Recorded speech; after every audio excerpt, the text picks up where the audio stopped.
Et nous en parlions donc dans ce flash, la Tunisie qui s'enfonce dans une crise politique et sécuritaire dont on ne voit pas à la fin. Un cabinet apolitique pour sortir de la crise, c'est le prochain défi qui semble se présenter à la Tunisie. Samir Benlayachi, bonjour. Bonjour.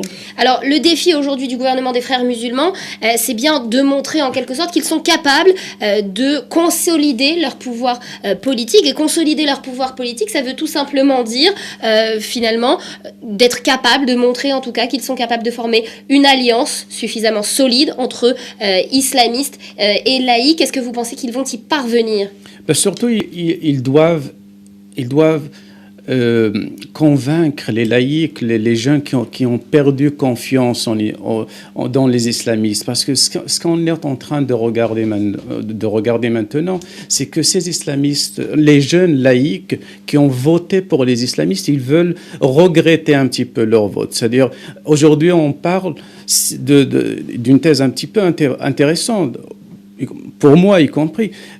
On dit s'il y a des élections, les islamistes ils pourraient pas emporter les élections. Ça veut dire en d'autres termes que la population tunisienne regrette les élections qui ont eu lieu. La population, c'est-à-dire les gens qui ont voté. D'abord, il faut. Moi, j'aimerais bien dire quelque chose.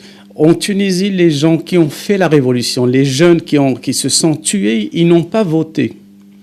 C'est-à-dire ils avaient du mal à convaincre les jeunes d'aller voter parce qu'ils ont peur, ils n'ont pas confiance dans le système, dans l'establishment politique. Donc, ils n'ont pas été donc, ils votés. n'ont pas fait porter leur voix au moment des élections. Non, donc c'est pas un raz-de-marée électoral, c'est vraiment une minorité. C'est-à-dire sur les 11 millions, presque 11 millions de Tunisiens, il y a à peu près 1 seul million de Tunisiens qui ont voté pour le parti Nahda. Mais alors aujourd'hui, Samir, pour restaurer cette confiance que vous dites que les Tunisiens ont perdue, il y a une initiative du Premier ministre, c'est de créer un gouvernement de technocrates.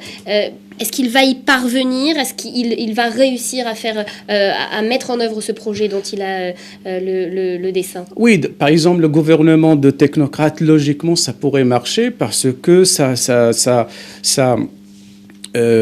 pourrait régler les problèmes. Le problème, c'est que ces technocrates, ce sont les technocrates qui ont géré le pays sous Ben Ali. Donc, les laïcs, ils sont contre le gouvernement technocrate parce que ça fait... on va voir des gens de l'ancien régime qui reviennent sur scène. Une marche arrière pour la Tunisie. Bien sûr, une marche arrière, même un coup de grâce pour la révolution. Et les islamistes, bien sûr, ils sont contre ce gouvernement parce qu'ils vont renoncer au pouvoir, au poste politique que les élections leur a donné. Il faudrait encore, pour arriver à stabiliser la situation tant politique que sécuritaire dans le pays, il faudrait encore que les islamistes eux-mêmes, à l'intérieur même de leur section, de leur parti, s'entendent. Écoutez, les islamistes, quand on dit islamistes, il y a les salafistes. Et puis, il y a les islamistes qui sont au pouvoir. Et entre eux, il y a une alliance tacite.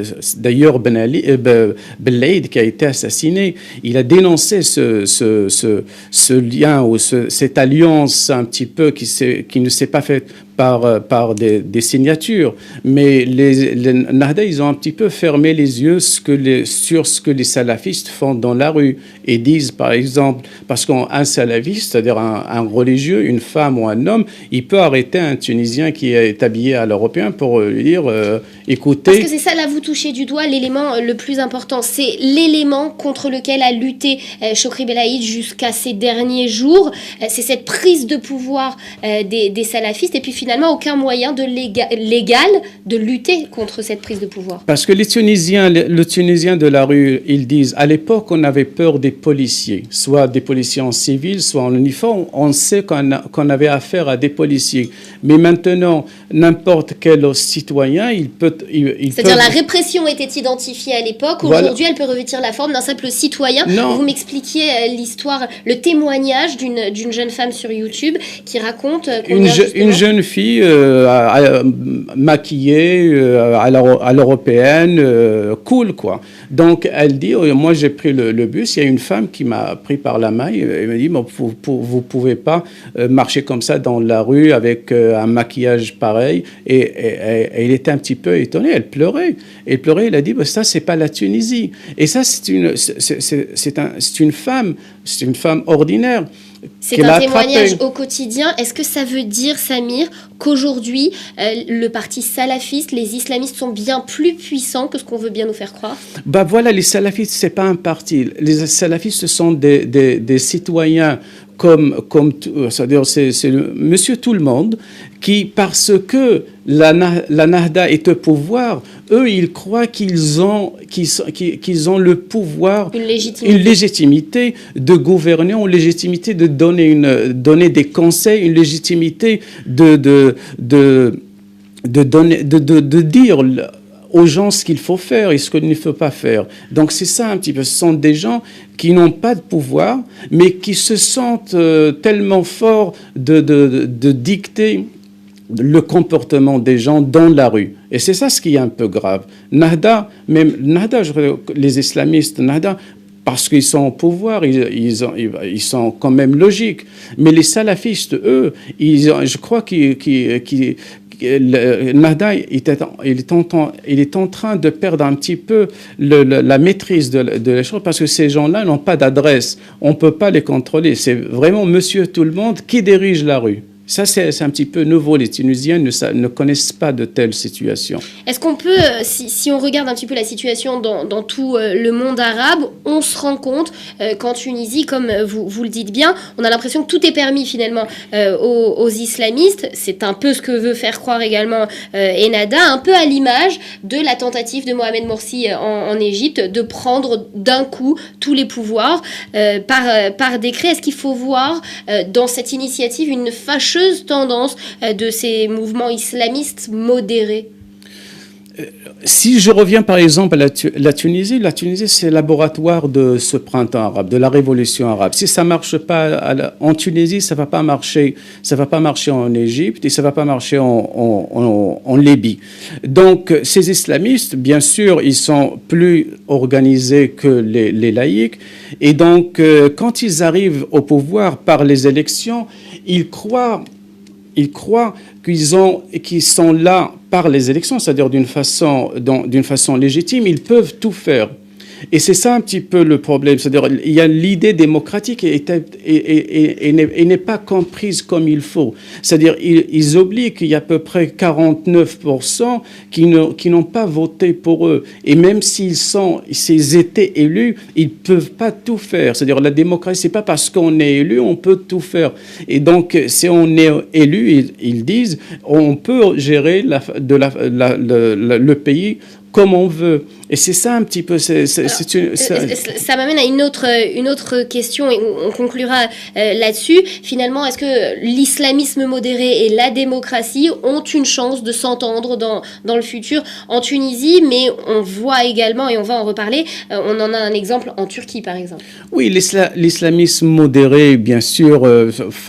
L'islamisme modéré, ça fait 50 ans qu'on essaye de faire cette alliance, ce équilibrisme, si vous voulez, et c'est-à-dire sur le terrain, ça marche pas. Donc ces gens-là, ils doivent comprendre qu'ils sont musulmans, mais en même temps, il y a des comportements qui sont pas apparemment musulmans et qu'on doit accepter. C'est-à-dire, et là je parle de la sphère publique, c'est-à-dire on doit libérer la sphère publique où les gens, les hommes et les femmes peuvent s'embrasser, Donc que les Tunisiens de façon générale acceptent que religion d'État est à distinguer d'États religieux. C'est ça ce à quoi il faut tendre. Voilà, c'est-à-dire les gens ils te disent on ne veut pas devenir quelque chose d'autre, c'est notre culture. L'islam, c'est pas notre religion, c'est notre culture. Et le gouvernement dit que l'islam, c'est notre loi, c'est-à-dire c'est notre constitution, c'est la source de notre loi. Il y a ce décalage entre la façon dont les jeunes, la population jeune voit les choses et l'État qui voit dans l'islam pas seulement une culture, mais une religion de l'État. Et c'est ça un petit peu, distinguo primordial à faire pour évoluer, le défi futur pour ces différents pays qui ont donc été sous l'ébullition du printemps arabe. Merci Samir de ces détails et de ces explications.